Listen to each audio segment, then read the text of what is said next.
बिस्मिल्लाहिर्रहमानिर्रहीम। अस्सलाम वालेकुम दोस्तों, उम्मीद करता हूँ आप बिल्कुल ठीक ठाक होंगे। दोस्तों आज है 24 जनवरी सन 2022 और दिन है पीर का सोमवार का। दोस्तों दफार सूबे में सलाला के इलाके में अदालत ने एक वर्कशॉप ओनर को कुछ जो महीने हैं जेल की सज़ा और साथ में जो जुर्माना है वो उसकी सज़ा सुनाई है। वजह कुछ इस तरह से थी कि जो वर्कशॉप का ओनर था उसके पास एक शख्स गाड़ी लेकर आता है अपनी, जिसका मॉडल 2013 बताया जा रहा है। तो वो गाड़ी लेकर आता है और उससे कहता है कि इसे सही कर दे, उसका इंजन चेंज करने वाला था कुछ या इसी हवाले से उसमें प्रॉब्लम थी गाड़ी में।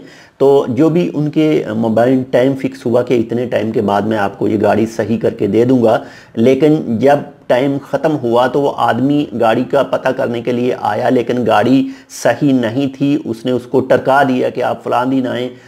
में भी हो सकता है 2 से 3 4 दिन वो आया हो ऐसे ही पता करने के लिए, 3 से 4 बार यानी दिन नहीं। तो गाड़ी उसकी सही नहीं हुई थी, लेकिन जैसे ही उसने वो गैराज के अंदर जो अपनी नज़र दौड़ाई तो उसे उसी की जो गाड़ी थी उसके अंदर ना तो इंजन मौजूद था और जो उसकी गाड़ी थी वो भी जो हालत थी जो जब उसने दी थी और जब इस वक्त मौजूद थी तो उसकी हालत पहले से काफ़ी ज़्यादा ख़राब थी।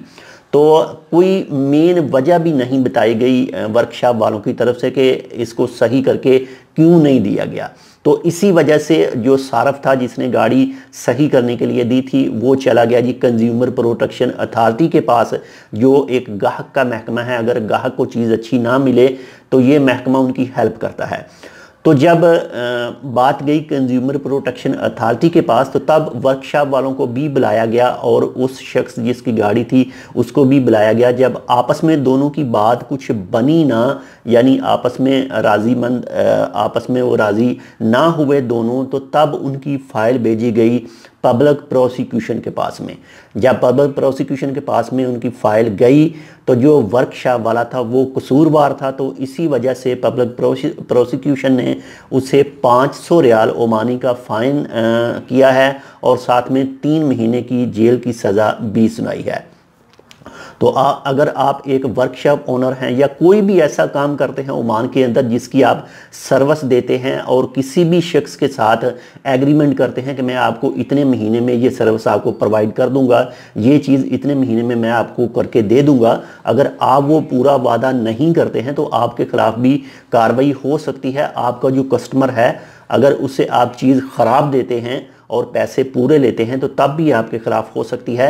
इन चीज़ों का ख्याल रखें और कोई भी ऐसा काम ना करें जिससे आपके खिलाफ जो कानूनी कार्रवाई हो सके और आपको फ़ाइन वगैरह और जेल में जाना पड़े। तो बहुत ज़्यादा एहतियात कीजिएगा, चाहे आपकी कोई वर्कशॉप है, कोई भी शॉप है, जो भी आप सर्विस प्रोवाइड करते हैं तो जो भी आप वादा करें उस वादे के मुताबिक ही करें। अगर उस वादे के मुताबिक नहीं कर सकते तो चंद दिन पहले उसे ज़रूर खबर कर दें कि इस वजह से हम आपके वादे के मुताबिक आपकी चीज़ जो है सप्लाई नहीं कर सकते, थोड़ा सा इंतज़ार कर लें, थोड़ा सा ये कर लें। आप उसे पहले ये तमाम चीज़ें बता दें ताकि आप भी सेफ़ रहें और आपका जो कस्टमर है वो भी ख़राब ना हो। तो इंशाल्लाह मिलते हैं आपसे दूसरी अपडेट के साथ, तब तक के लिए अल्लाह हाफ़िज़।